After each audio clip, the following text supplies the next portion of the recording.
आपण आता हे आपलं आजचं तिसरं लेक्चर आहे की ज्याच्यामध्ये आपण काय करणार आहोत, तुमचे सेटच्या संबंधित किंवा सेटचा जो पेपर 1 आहे तो की सगळ्यांना कंपल्सरी असतो आणि सगळ्यात जास्त विद्यार्थ्यांना मार्क्स म्हणजे क्वालिफाय होण्याचे चान्सेस म्हणू शकतो आपण त्याच्यामध्येच आहेत.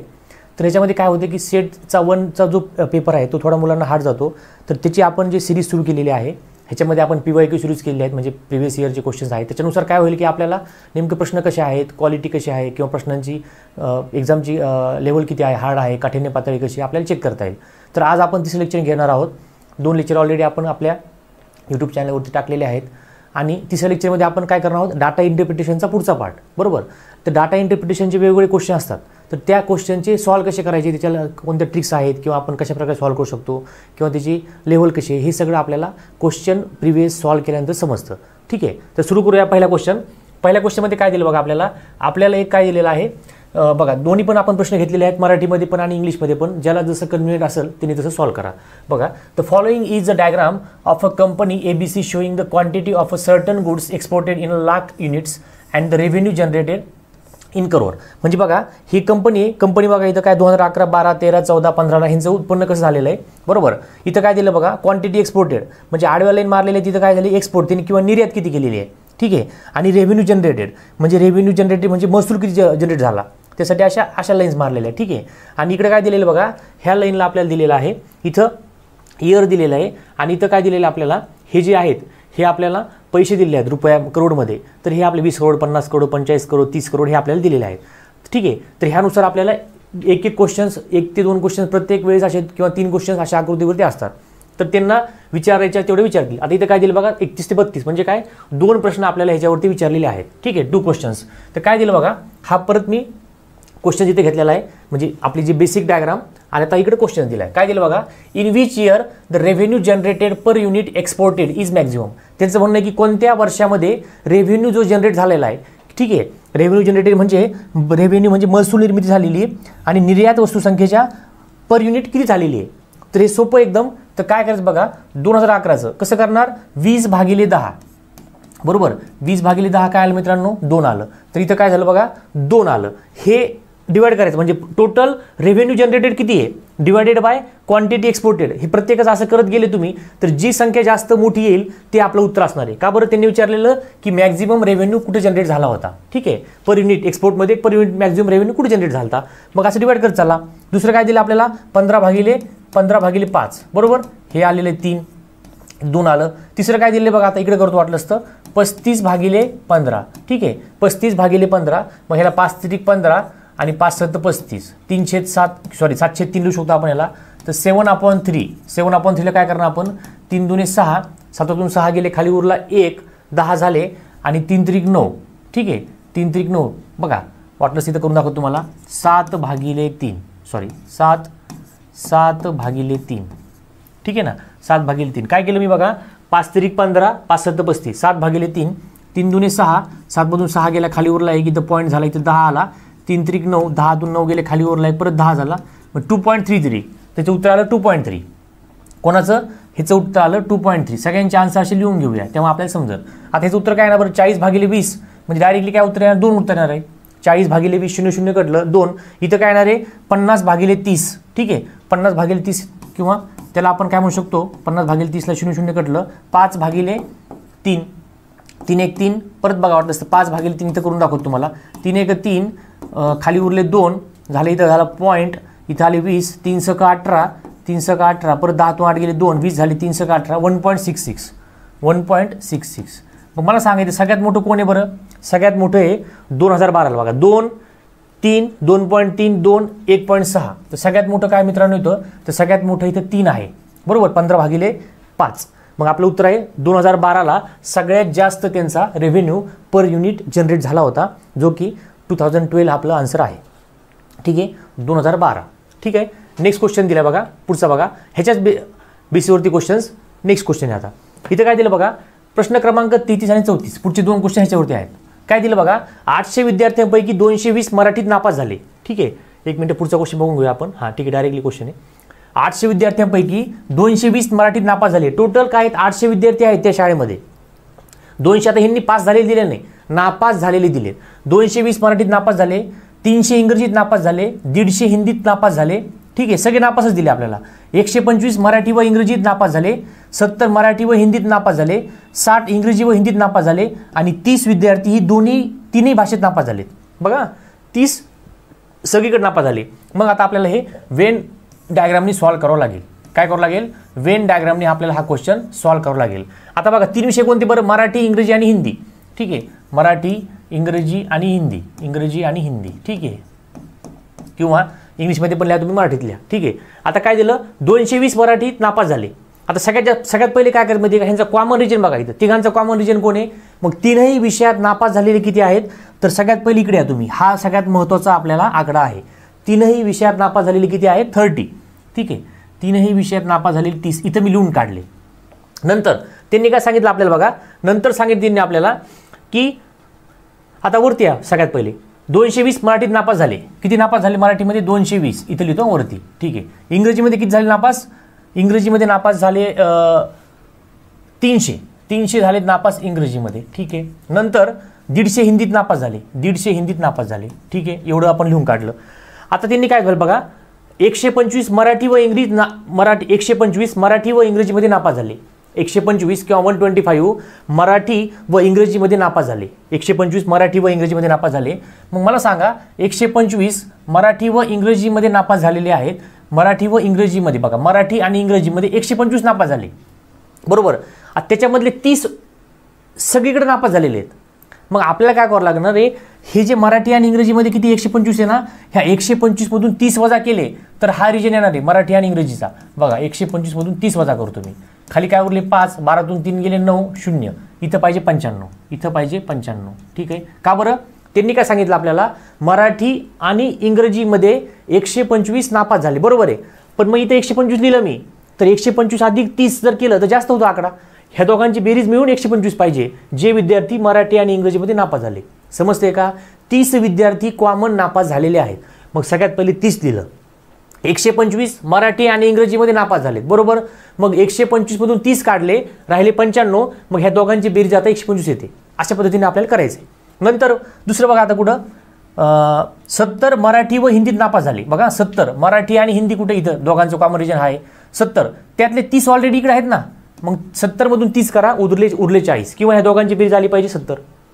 ठीक आहे. नंतर इंग्रजी व हिंदीमध्ये 60 झाले. इंग्रजी व हिंदीमध्ये 60 झाले. ऑलरेडी 30 इकडे लिहिलेत, मग इकडे उरलेले 30 झाले. बरोबर. म्हणजे अशा पद्धतीने आपल्याला डायग्राम काढावं लागेल. आता मेन डायग्राम आपल्या आता अजून तयार व्हायची बरं का. काय दिलं बघा, आता मराठीमध्ये किती आहे? 220. म्हणजे ह्या पूर्ण रिजनमध्ये किती पाहिजे रे मित्रांनो? पूर्ण रिजनमध्ये 220 पाहिजे. बरोबर. त्याच्यामधले बघा 95, 30 आणि 40 ऑलरेडी आपल्याकडे आलेले आहेत. बघा 40 आणि 30 70, 70 आणि 90, 70 आणि 90 160, 165. 220 मधून 165 वजा करा. का बरं वजा करतोय मी? फक्त मराठीत नापास झालेले निघतील. मग काय निघतील? फक्त मराठीत नापास झालेले निघतील, त्याच्याशिवाय निघणार नाही. बघा आता पेन चेंज करतो, थोडं तुम्हाला समजून येईल की नेमकं काय म्हणायचं आहे मला. ठीक आहे. बघा 225 मायनस 165, 10तून 5 गेले 5, 12तून 7 गेले 5, 0. म्हणजे इथं झाले 55. इथं झाले 55. म्हणजे बघा हा रिजन पूर्ण कोणाचा आहे? मराठीचा. दिसतंय का? हा रिजन मराठीचा आहे. तर पूर्ण मराठीमध्ये किती नापास आहेत? 220. त्याच्यापैकी बघा मराठी इंग्रजीमध्ये 95 आहेत, तिघामध्ये 30 आहेत आणि मराठी हिंदीमध्ये 40. म्हणजे या सगळ्यांची बेरीज आपली किती आली पाहिजे? 220 आली पाहिजे. मग ऑलरेडी आपल्याकडे 95 आहेत, 30 आहेत आणि 40 आहेत. त्यांची बेरीज होते 40 आणि 30 70, 70 आणि 90 160 आणि 5 वरचे 165. म्हणजे 220 मधून 165 गेले, 10तून 5 गेले 5, 12तून 7 गेले 5. तर 55 असे विद्यार्थी आहेत की ते फक्त मराठीत नापास झालेले आहेत, फक्त मराठीमध्ये नापास झालेले. आता इकडे काय दिलं बघा, आपल्या पुढे दिलेलं इकडं. आता इंग्रजीचं बघूया. इंग्रजीमध्ये बघा 95 30 30 म्हणजे 30 आणि 30 60, 60 आणि 90, 60 आणि 90 150 आणि वरचे 5 155. 300 मधून 155 वजा करा. 10तून 5 गेले 5, 10तून 6 गेले 4, 3तून 2 गेले 145 राहिले. किती राहिले मित्रांनो? 145 राहिले. बघा समजते? फक्त इंग्रजीमधले 145. मी पेन मुद्दाम चेंज केलाय. आता इकडे बघा हिंदी राहिलं. मग हिंदीमध्ये बघा 30 आणि 30 60, 60 आणि 40 100. बरोबर ना? 100 वजा करा, राहिले 50. म्हणजे फक्त हिंदीमध्ये किती बरं मित्रांनो? फक्त हिंदीमध्ये 50. आता ही अशी डायग्राम तयार झाली. फक्त हिंदीमध्ये विचारले तर हिंदीचं रिजन कोणता? एवढा एकट्याचा 50 आहे. फक्त मराठी विचारलं फक्त 55 आहेत.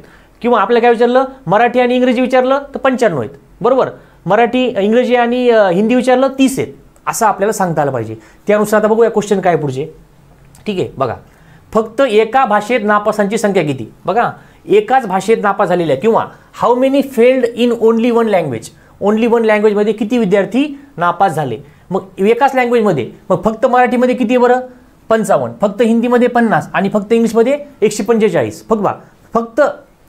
फक्त एकाच लँग्वेजमध्ये म्हणजे फक्त मराठीत नापास झालेले 55, फक्त इंग्लिशमध्ये नापास झालेले 145, फक्त हिंदीत नापास झालेले 50. मग या तिघांची आपल्याला काय करायची? फक्तवाल्यांची बेरीज करायची. 55, 145 आणि 50. बघा, 55, 145 आणि 50. ठीक आहे, करा बेरीज. 5 आणि 5 10, 0 हातचा आला 1, 5 आणि 4 9, 9 आणि 1 10, 10 आणि 5 15, हातचा आला 1, बरोबर, हातचा आला 1 2, 250. फक्त एका भाषेत नापास किती झाले बरं? 250 विद्यार्थी असे आहेत की ते फक्त एकाच भाषेत नापास झालेले आहेत. कसं केलं मी? बघा, परत दाखवतो. 55, 145, 50. बघा, 55, 145 आणि 5 150 झाले, 200, 200 आणि 50 250. ऑटोमॅटिकली उत्तर आलं. समजतंय? फक्त एका भाषेत नापास झालेले. मग अशा पद्धतीने आपल्याला उत्तर काढता येतं. जर त्यांनी विचारलं, बघा परत सांगतो, जर त्यांनी आपल्याला विचारलं असतं की समजा फक्त दोन विषयात नापास झालेले, मग आपण काय केलं असतं? बघा, फक्त 2 विषय म्हणलं का 95 घेतलं असतं. 2 विषयामध्ये बघा 95 रिजन आहे, 2 विषयामध्ये 30 आहेत, बरोबर, आणि 2 विषयामध्ये 40 आहेत. मग ह्यांची जर बेरीज केली असती, बघा 5 9 3 12 आणि 4 16, 165 विद्यार्थी असे आहेत की फक्त ते 2च विषयात नापास झालेले आहेत. म्हणजे अशा पद्धतीने आपल्याला प्रश्न कसेही विचारले, वेन डायग्राम काढायचं शिका, ऑटोमॅटिकली तुम्हाला उत्तर येऊन जाईल. ठीक आहे, नेक्स्ट क्वेश्चन. हां, परत आपल्याला डायग्राम दिलेली बघा. ठीक आहे. The following is the information given of the area of the state and population. काही स्टेटचा एरिया दिला आपल्याला, त्यांचे नावं ABCD दिले. A state, B state, C state, D state, म्हणजे असं महाराष्ट्र गुजरात वगैरे असं नाव दिलेलं नाहीये. स्टेटचे नावं ABCDच्या फॉर्ममध्ये दिलेत, बरोबर. ठीक आहे. मग पॉप्युलेशन इन लाख, बघा ही लाख, 16 लाख, 10 लाख, 4 लाख आणि 8 लाख अशा पद्धतीने आपल्याला पॉप्युलेशन दिलेलं आहे. ठीक आहे. मग आपल्याला काय विचारलंय? पुढचे प्रश्न बघा काय दिले बघा. Which is the most thickly populated state, किंवा कोणतं सगळ्यात जास्त पॉप्युलेशन असलेलं स्टेट आहे. तुम्ही म्हणताल सर हे 16 वाले दिसते, सगळ्यात जास्त 16 लाख लोक आहेत. तसं नाही, ह्यांचं म्हणणं काय बघा, इथं आपल्याला डेन्सिटी काढायची, घनता काढायची, की थिकली पॉप्युलेटेड म्हणजे काय, की जास्त कमी जागेमध्ये जास्त लोक राहत आहेत. मग आपल्याला काय करावं लागेल? पॉप्युलेशन भागिले एरिया. काय करावं लागेल? पॉप्युलेशन भागिले एरिया आपल्याला करावं लागेल. मग पॉप्युलेशन किती बरं? लाखमध्ये 16 लाख. म्हणजे मी ए साठी करतोय आता, बघा ए साठी करतो मी अगोदर. बघा 16 लाख, मग कसं लिहिणार? 16 लाख बघा आहे, 16 लाख, एक शतक, हजार, 10,000, लाख, बघा 16 लाख आहे, 16 लाख. आणि पॉप्युलेशन एरिया किती बरं? 80,000. एरिया किती आहे? 80,000, बरोबर. हे ज्याचं जास्त मॅक्झिमम येईल तर तो आपण काय म्हणू शकतो की तिथं जास्त लोक राहतात, बरोबर. पॉप्युलेशन डेन्सिटी काढायची डायरेक्टली. 0 0 कट झाले, 0 0 कट झाले, 0 0 कट झाले. 160 भागिले 8 म्हणजे काय होईल रे? 8 2 16 आणि 0 20. ह्याचं उत्तर आलं 20. ए साठी किती आलं? 20. सेम तसंच काढूया बी साठी. बी साठी काय होणार? 10 लाख, 10 लाख, बरोबर. 10 लाख लिहिलंय आणि 50,000 लिहायचे खाली लिहायचे 50,000. ठीक आहे, 50,000. ठीक आहे. 0 0 कट झाला, 0 0 कट, 0 0 कट आणि 0 0 कट. 100 भागिले 5 म्हणजे परत ह्याचं पण काय आलं? 20 आलं. ह्याचं पण काय आलं मित्रांनो? 20च आलेलं आहे उत्तर. दोघांचं उत्तर सेम आलं. आता बघूया पुढचं काय आहे ते. तिसरं काय आहे? 4 लाख भागिले 10,000. 4 लाख भागिले 10,000 जो की एरिया आहे. 10,000 जो की आपला एरिया आहे. ठीक आहे, जो की आपला एरिया आहे. हा इथं काय? 10,000. हा बरोबर, इथं 50,000 आहे. ठीक आहे, इथं 80,000 होता, बरोबर आहे. ठीक आहे. 0 0 0 0 0 0 0 आणि हा 0 कट झाला. म्हणजे काय राहिलं उत्तर? बघा मित्रांनो, उत्तर आलेले 40. इथं उत्तर जास्त आलेलं आहे, म्हणजे इथं पॉप्युलेशन जास्त आहे. अजून एक राहिलं, कोणतं राहिलं आपलं? ए बी काढला, सी काढला. आता डी काढूया.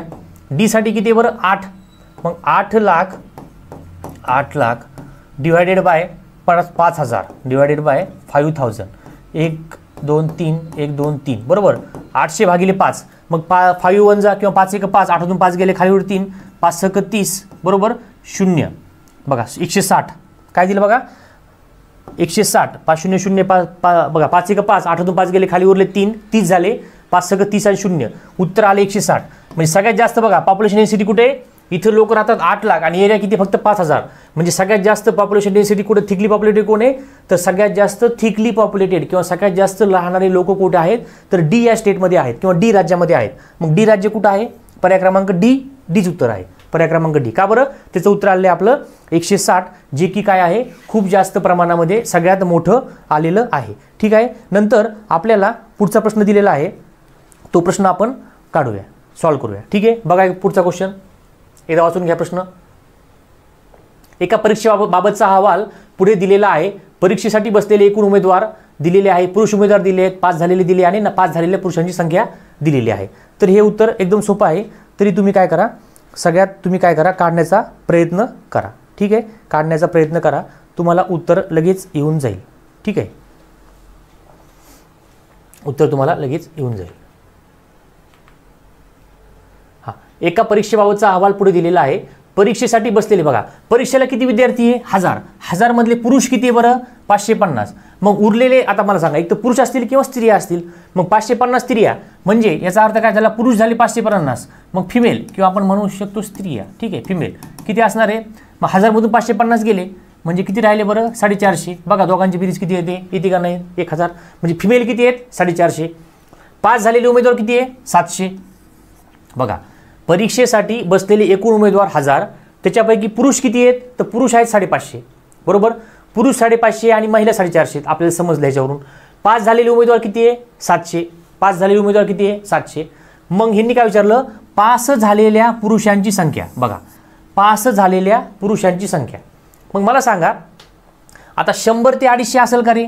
असू शकतं. पण मग असं थोडी म्हणू शकतो आपण की उरलेले, आता बघा 100 ते 250 म्हणल्यावर काय झाले? उरलेले 250, 550 तून 250 गेले, किती उरले? 300 उरले. मग काय 300 पुरुष नापास झाले का? आपल्याला दिले का? असं नाही दिलं. मग हे पण ऑप्शन असू शकत आहे का? नाही शकत असू. नंतर दुसरं काय दिलं बघा, 250 ते 550. मग मला सांगा हायेस्ट लिमिट किती आहे? 550.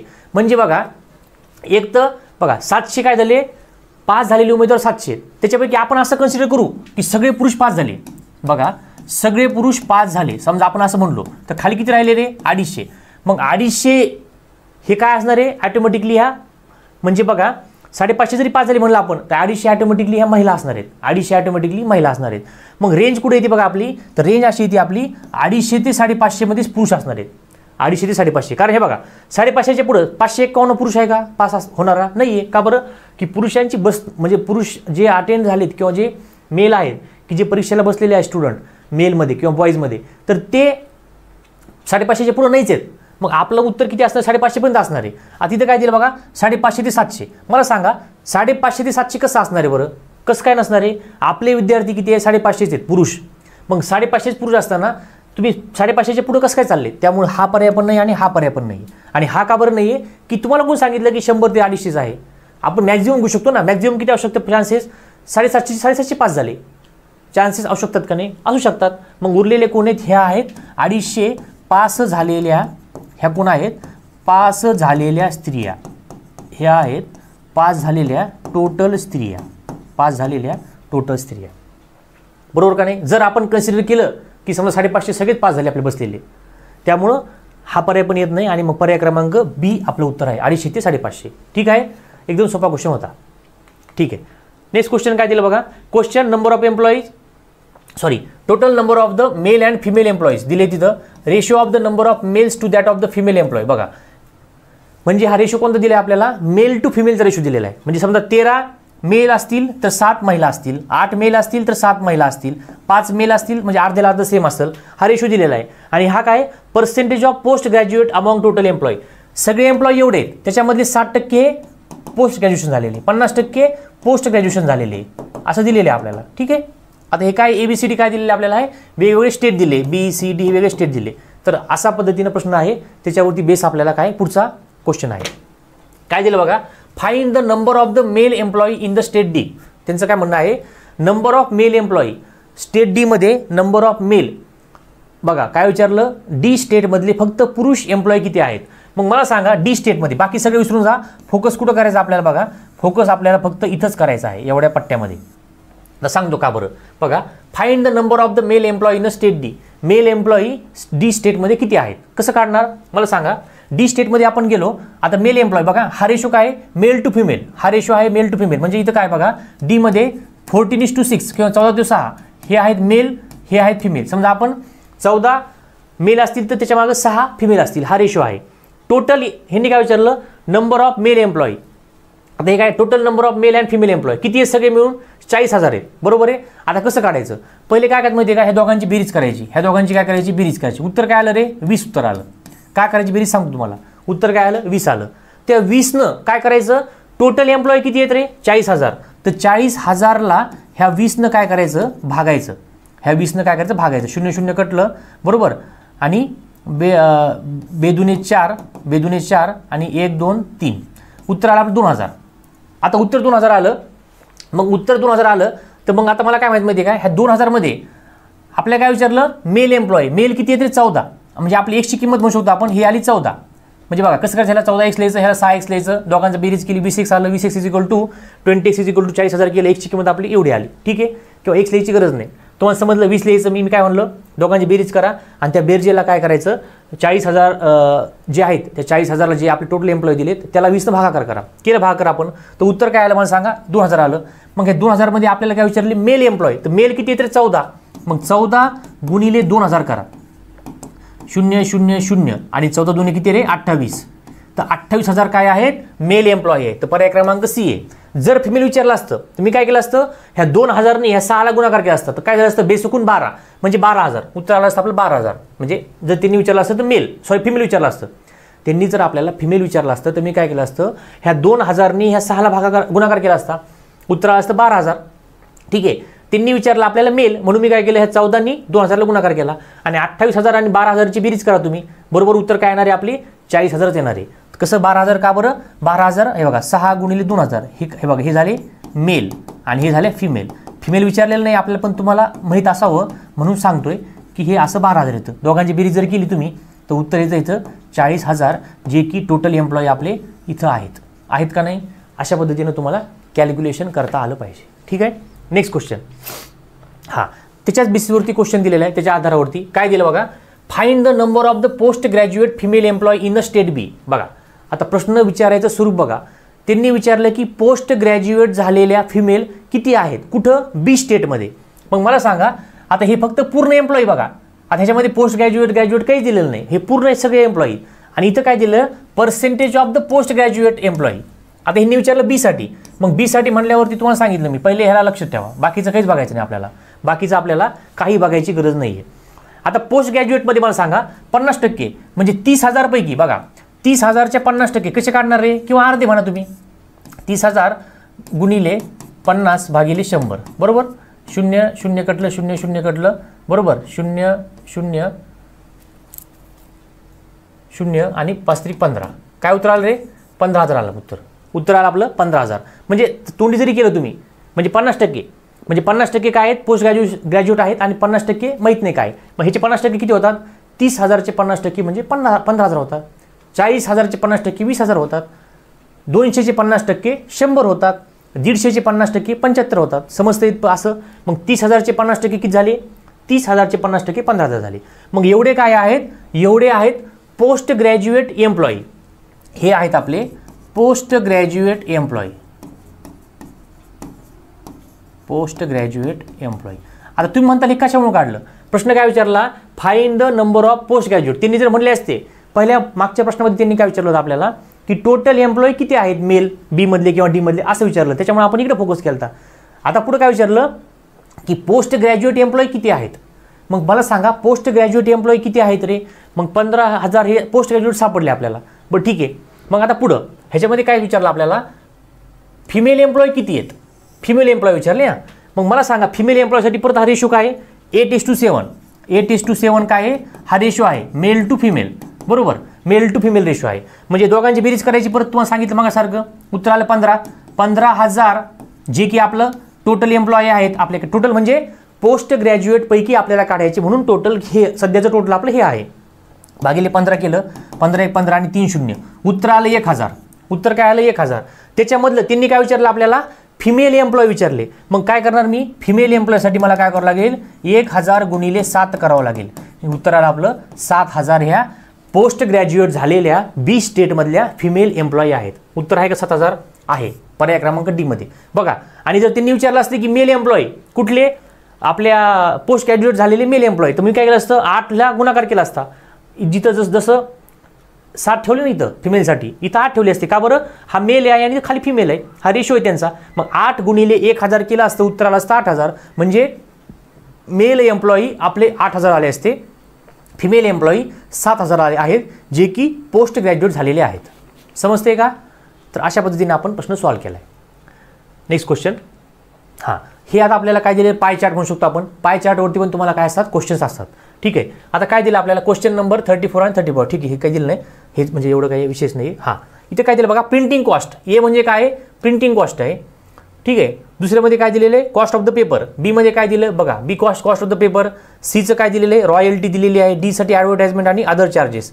हे ई साठी. म्हणजे अशा प्रकारे एक वेन डायग्राम दिलेली आहे आणि हा सगळा अँगल आहे. असा प्रश्न दरवर्षी रिपीट झालेला आहे. प्रत्येक एका वर्षी असा क्वेश्चन असतोच बघा.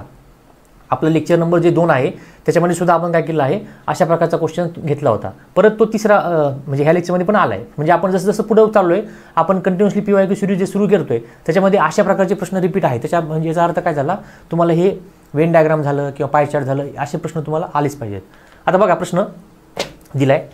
If the cost of the paper is 16,000 then find the amount of the other charges. Cost of the paper मला सांगा. पेपर कुठे आहे रे? पेपर कुठे आहे? बी साठी पेपर आहे. म्हणजे बी साठी किती आहे रे? 16,000. बी साठी 16,000. पण ते दिलेले आपल्याला 20% मध्ये दिले. ते आपल्याला 20% मध्ये दिलेले आहेत. बरोबर. बरं ठीक आहे. Then find the amount of the other charges. मला सांगा amount of the other charges हे कुठे? तर हे आपल्याला एक्सची किंमत फाइंड आउट करायची आहे. मग मला सांगा आता हे सगळ्यांची बेरीज जर केली आपण बघा 35 आणि बघा सगळ्यांची बेरीज करा. बघा सगळ्यांची बेरीज किती पाहिजे? 100% व्हायला पाहिजे. मग मी ए पासून सुरुवात करतो. 35, बी म्हणजे 20, सी म्हणजे किती रे? 15, डी म्हणजे किती रे? 20 आणि ई म्हणजे किती आहे? माहीत नाही. ठीक आहे. सगळ्यांची बेरीज किती पाहिजे? 100 पाहिजे. मग उरलेलं ई किती असणार आहे? ती असणार आहे. मग बेरीज करा. 35 आणि 15 50 60 70 80 90. किती झाले? हे सगळे मिळून झाले 90%. म्हणजे बघा ए बी सी डी बघा ए बी सी डी सगळ्यांची बेरीज झाली 90%. टोटल बेरीज किती पाहिजे आपल्याला? सर्कलची 100% पाहिजे. कारण टक्केवारीमध्ये दिले. जर डिग्रीमध्ये दिलं असतं तर आपण म्हणलं असतो 360 डिग्री पाहिजे. टक्क्यामध्ये दिले मग आपल्याला काय होणार आहे? आपल्याला 100% पाहिजे. मग 90% सगळे मिळून मग उरलेला हा किती असणार आहे रे? तर उरलेला हा असणार आहे मित्रांनो 10%. किती असणार आहे? 10%. मग आता आपलं झालं क्लिअर. आता मला सांगा 16,000 रुपये आहेत. कशासाठी? बघा त्यांनी दिलेले 16,000. पेपरची कॉस्ट किती? 16,000 रुपये. पेपर म्हणजे काय? 20%. मग 16,000 जर 20% असतील बघा 16,000 जर 20% असतील तर किती हजार? आपण त्याला एक्स मानू. किती हजार 10% असतील रे? मग तिरपा गुणाकार करावा लागेल आपल्याला. Cross multiplication. म्हणजे बघा 16,000 गुणिले 10 डिवायडेड बाय 20. कसं केलं मी? ह्या दोघांचा गुणाकार केला, ह्या दोघांचा गुणाकार केला. ठीक आहे. दोघांचा गुणाकार केला आणि 20 खाली आणले. 0 0 कॅन्सल झाला. ठीक आहे. 16,000 भागिले 2 म्हणजे बे 1 बे, बे 8 16. उत्तर आलं आपलं 8,000. उत्तर काय आलं आपलं मित्रांनो? 8,000. म्हणजे 10% किती असणार आहे? 8,000. पर्याय क्रमांक सी आहे. आणि बघा सरळ तोंडी आहे. 20% 16,000 तर 10% किती? 16चे अर्धे. म्हणजे तुम्हाला असं पण करायची गरज नाही. बघा 16साठी 20 आहेत तर 10साठी किती असणार? समजा बघा हे 20 10चं 20 झालं, दुप्पट झालं. मग इथं किती व्हायला पाहिजे? किंवा 20चं अर्ध केलं 10 झालं. 16चं अर्ध काय होणार आहे? 8,000. डायरेक्टली सुद्धा तुमचं उत्तर येऊ शकतं किंवा असं क्रॉस मल्टिप्लिकेशन तुम्ही कसं पण करा, उत्तर तीच येणार आहे. समजलं? उत्तर आलं 8,000. नेक्स्ट क्वेश्चन काय दिला? The tax deducted at the source is 10% of the royalty. बघा 10% ऑफ द रॉयल्टी. सी कुठे गेला? सी आहे रॉयल्टीसाठी. बरोबर आहे. ठीक आहे. The tax deducted at the source is 10% of the royalty amount then the amount of the tax paid. तर then the amount of the tax paid. ठीक आहे. त्यांचं म्हणणं आलं की समजा tax deducted at the source is 10%. Tax deducted जो आहे सोर्स आपला तो काय आहे? 10% असते. कोणाच्या? रॉयल्टीच्या 10% आहे. तर amount of the tax paid is. आता मला सांगा 20%साठी 16,000 होते तर 10%साठी किती मित्रांनो? 10%साठी असणार आहेत आपले 8,000. मगाशी बघितलं आपण बघा 20%साठी 16,000 होते. बघा 10%साठी आपण काढले 8,000. त्यांनी सांगितलं 10%साठी 8,000 आहे समजा. तर रॉयल्टीचं किती बरं? 15%. 15%साठी किती असणार आहे? 15%साठी किती असणार आहे हे त्यांनी काय केलं आपल्याला विचारलेलं आहे. म्हणजे बघा त्यांनी रॉयल्टीचं विचारलं आपल्याला. ठीक आहे. आणि मग ते आपल्याला कसं काढता येईल? रॉयल्टीचं जर काढण्यासाठी आपल्याला काय करावं लागणार आहे? बघा हे काय झालं? 10चं 15. इथं एक्स घ्या, इथे एक्स घ्या. मग काय होणार आहे? 15 गुणिले 8,000. बघा 15 गुणिले 8,000 भागिले 10. 0 0 कटले. बरोबर. गुणाकार करा. 15 0 0 15 0 0 15 8 20. 15 8 20. ठीक आहे, म्हणजे 1200 बघा, 1200 आपलं काय पाहिजे, उत्तर पाहिजे 1200. आता हे आलं, केलं उत्तर तुम्ही, तर पर्याय क्रमांक कोणता आहे आपला, पर्याय क्रमांक ए आपला आलेला आहे. टॅक्स डिडक्टेड किती आहे, तर तो टॅक्स डिडक्टेड आपला आहे 1200 आपला आलेला आहे. ठीक आहे, म्हणजे अशा पद्धतीने आपण काय केलं आहे, त्याचं उत्तर फाइंड आउट केलेलं आहे.